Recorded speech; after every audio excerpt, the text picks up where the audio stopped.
Why customers judge your store before you even say a word. So what I'm going to cover in this video is what has to happen in those first 10 seconds for customers to want to come into your store to begin with, what the psychology is about what's going on in their brain during that time, how you can go through and leverage that, and more importantly, how that all comes together and makes it easy for your employees to be able to get customers to feel wonder in your store instead of, Now let's get to it.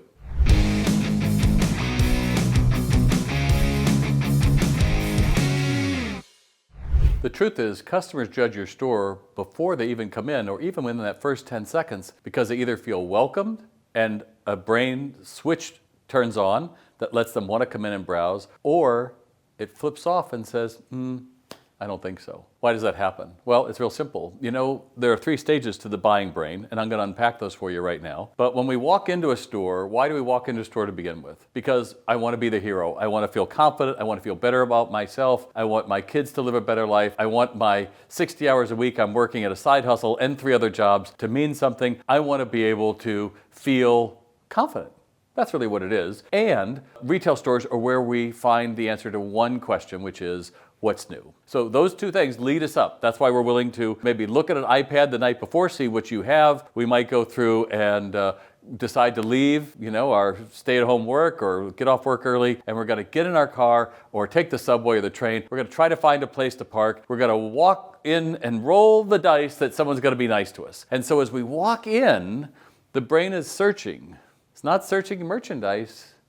It's looking at faces. It's listening for sounds. Do people sound like they're enjoying working here? Do faces look like they're engaged? Are people noticing me as I walk in, or are they not? And if they do, then you might get a welcome or a good morning or something like that. Oh, great. Then we can relax. That browsing brain now kicks in and says, so what do they got here? And that can be fun, right? Whether it's a store that you're familiar with, a new brand, whole different lifestyle, right? You decide to take up snowboarding and you've never done that, right? The whole world is new. You've gone to Venus from your own planet. That's really what a great new store feels like. You're in this whole nother planet. It's like, what do they have here? And that's what's so crucial is you're in the world of wonder, just like a little kid. Like, wow, wonder what this is. And you start feeling it. What does this feel like? And might be holding up in front of a mirror to take a look, or might be pondering and thinking like, oh, that's kind of cool. How does that work? And you're playing with it and you're picking it up. And a great associate will come over to you and add to that and say something like, yeah, this is really made of,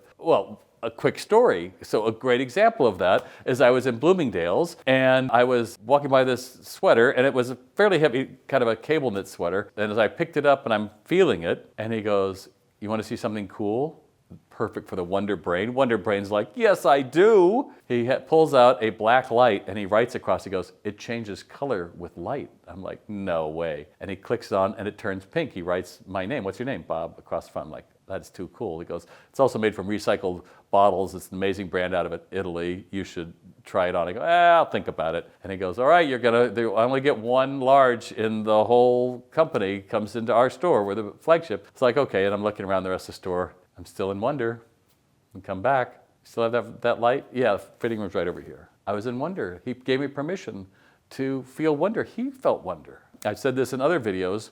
Selling is nothing more than a transference of feeling. Because he thought it was cool. I felt it was cool. I could be cool. Could I be cool? I could be cool. I could wear this. I go try it on. And I go, give me the light. So I do it.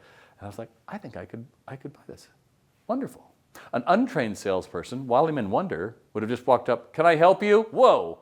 Like, whoa, bubble shattered, looking at the price tag. Hell no, I'm not going to buy this sweater. There's no way I'm going to buy this sweater.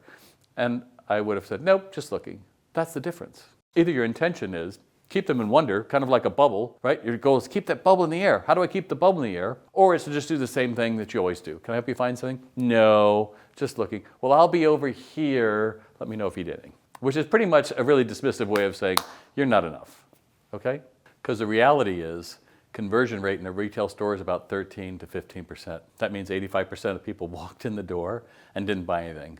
What does that mean? It means we have a lot of runway to be able to fix this. And if you're really confident in it, you're going to understand that conversion rate can be increased by making heroes meet other heroes, making your customers feel like they're important. And that only comes from making your employees feel that they're important. Because that moment of wonder, and that's where we are, that second switch I just talked about, when we're in wonder, keeping that up leads to what? Them seeing it on themselves, which is what I did. I went into the fitting room, I wanted to see it on.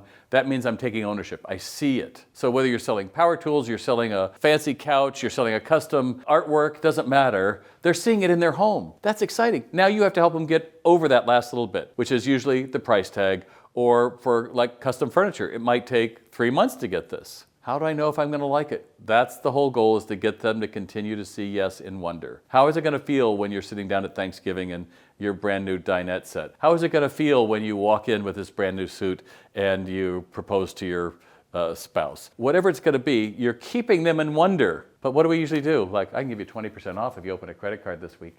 Boom, there's wonder. So when you're trying to figure out why your associates aren't selling in your stores, it usually means your training program is lacking because they had no concept of what wonder was. They had no concept of keeping the ball in the air or closing the deal and keeping them wanting more. That's what makes a difference. But that all starts in that first 10 seconds when they're scanning your store, and that first part of the brain is saying, do I want to come in here? Do I feel comfortable? Do they feel comfortable? That's what you got to work on. And then when you work on that, you find that those other parts that have to happen of how do I get them to stay in wonder and close a sale are much easier. But that all comes back to training. And I have some other videos you could check out below, which are going to be talking about training your retail staff, how the cake principle, that's in one of my other videos you'll have to check out. I'm not going to tell you about it, but it involves your associates, no frosting. And you should subscribe, because not only do I have a bunch of videos right now, I'm adding them once every week or so to keep you up to speed. And I have an offer for you down below. If you've been watching this far, and you have, that means that you have a need, that you know something has to change.